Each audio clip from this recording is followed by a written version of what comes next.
तो बताओ क्या दिक्कत क्या हो रही है? तो स्किन खुलती नहीं है। मतलब जो प्रीप्यूज है पेनिस का स्किन वो पीछे नहीं जाती? पीछे नहीं जाता, बिल्कुल बारीक से छेद। तो आपका शुरू बचपन से ऐसा है? बचपन से। आज तक कभी पीछे नहीं गया? हाँ नहीं है। तो उससे दिक्कत क्या होती है? दिक्कत उससे प्रॉब्लम कुछ भी नहीं है। हाँ, मतलब इरेक्शन में प्रॉपर होता है इरेक्शन पूरा? टाइटनेस जो होती है हाँ होती है, उसमें कोई दिक्कत नहीं है? कोई दिक्कत कुछ बदबू आती है उसकी वजह से, गंदगी होती कुछ है? भी नहीं होता। कोई दिक्कत नहीं आपको उससे? फिर आप उसको क्यों अंडकोश भी एक ही है। अंडकोश एक है तो वो चलो जन्म से रहता है किसी किसी का, उसका तो अपन कुछ नहीं कर सकते। उसका सोनोग्राफी वगैरह कराई है? एक दूसरी अंडकोश कहाँ पर है? नहीं कराई। तो अभी तुमको कोई दिक्कत नहीं, मतलब प्रैक्टिकली स्किन पीछे नहीं जाती, सिर्फ ये प्रॉब्लम है ना? तो इसमें हम लोग जो करते हैं सर्कमसिजन करते हैं। सर्कमसिजन करने से बहुत सारे फ़ायदे होते हैं, जैसे कि जब स्किन पीछे जाने लगती है तो जो पूरी प्रॉपर लेंथ जो अपने को चाहिए वो अपने को मिल पाती है पेनिस की इरेक्शन में।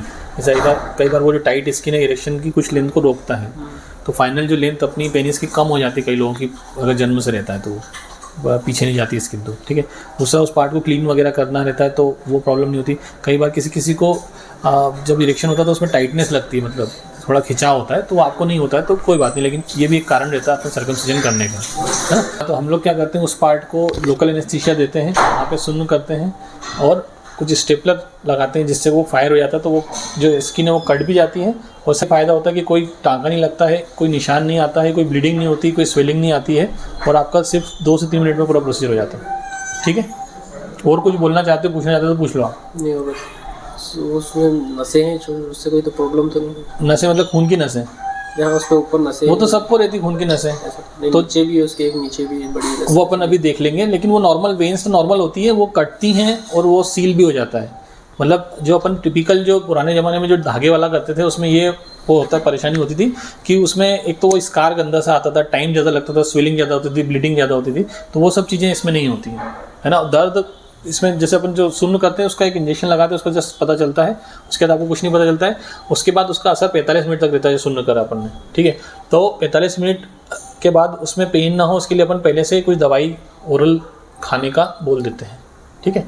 तो हम लोग सर्जरी करने के बाद आधे घंटे पेशेंट को यहाँ रखते हैं, उस दौरान उसको दवाई खिला देते हैं, पेन किलर, एंटीबायोटिक, और फिर उसको डिस्चार्ज करते हैं आधा 1 घंटे बाद।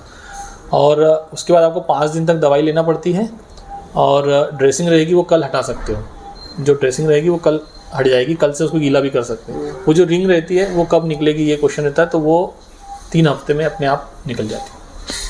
वापस नहीं आना पड़ेगा ऑटोमेटिक? दोबारा आने का जरूरत नहीं रहता है। जैसे जो अपने ड्रेसिंग लगे ना वो आप कल ही खुद ही निकाल दोगे। उसके बाद एक ऑइंटमेंट देंगे, वो ऑइंटमेंट उसमें लगा के रखना है। पेनिस को थोड़ा ऊपर करके रखना है, जैसे पेनिस नॉर्मली नीचे रहता है तो उसको ऊपर करके रखेंगे तो स्वेलिंग जो थोड़ी बहुत आती है वो जल्दी चली जाती है।